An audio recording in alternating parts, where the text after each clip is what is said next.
Bonjour chers amis, j'espère que vous allez bien. Alors qu'est-ce qui m'amène encore vers vous?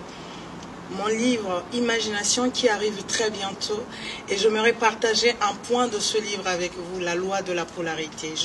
J'espère que vous l'avez déjà entendu parler de cette loi. La loi de la polarité dit simplement que chaque chose qui existe a deux pôles.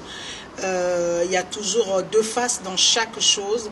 Il y a deux pôles. Il y a par exemple, prenons le noir, le blanc, le visible, l'invisible. Et ces lois renferment des secrets. En partant de la loi de la polarité, j'aimerais vous illustrer quelque chose. Prenons par exemple l'iceberg, ce bout de glace qui flotte souvent sur l'eau dans les fleuves, dans les pays, dans l'Atlantique, on le voit. On voit souvent des bouts de glace flotter dans l'eau, mais ce qu'on oublie souvent, c'est que le bout flottant sur l'eau, l'image de ce qu'on a sur l'eau n'est que de 20%, tandis que la partie qui ne se fait pas voir contient quelque chose de plus de 80% au fait. La masse qui est sous l'eau est de plus de 80%. Donc en illustrant l'iceberg, j'aimerais nous dire ceci. N'oubliez jamais dans la vie, il y a la loi de la polarité dans chaque chose que nous faisons. L'homme est visible et l'homme est invisible. Et par là, j'aimerais nous dire ceci. Quand on veut faire quelque chose, n'ignorez jamais les lois invisibles de chaque chose que nous faisons. N'ignorons jamais que nous-mêmes, nous avons une partie invisible et nous devons prendre, conscience de cette partie. En parlant de ça, je vais dire ceci. Vous voyez, dans la Bible, on parle de Anne qui était stérile. Après avoir demandé l'enfant auprès de son mari, elle va remarquer quelque chose. Elle va comprendre que son mari ne peut pas lui offrir un enfant. Elle comprend que c'est Dieu. Il fallait qu'elle aille dans l'invisible demander à celui qui tient toutes choses dans l'invisible.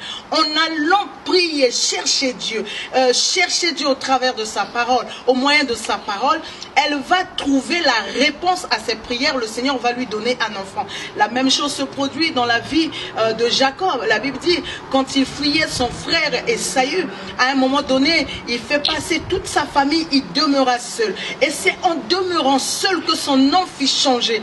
Alors par là, j'aimerais nous dire quelque chose. N'oublions jamais que le poids d'un homme, la puissance d'un homme, la grandeur d'un homme ne se fabrique pas sur l'extérieur, mais se fabrique dans l'intérieur. Il faudrait que vous et moi, nous comprenions quelque chose, que la grandeur dans la vie, c'est dans ce qui ne se fait pas voir. Quand on comprend la loi de la polarité, les mouvements, le vent de ce monde ne peut pas nous faire trembler. C'est pour ça Jésus, connaissant son origine dans ce qu'il était dans l'invisible, quand il y a eu le vent, les apôtres étaient dans la terreur, mais lui, il dormait. Pourquoi il dormait? Parce qu'il savait que dans l'invisible, personne ne pouvait le traumatiser. Alors, je viens nous dire que le livre Imagination arrive très bientôt.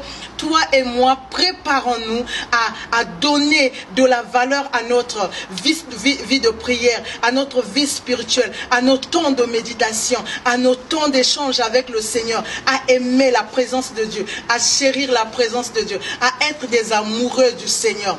Alors, c'était juste un petit point, un petit clin d'œil pour vous dire que préparez-vous. Imagination arrive bientôt. Soyez bénis dans l'excellent nom de notre Seigneur Jésus-Christ.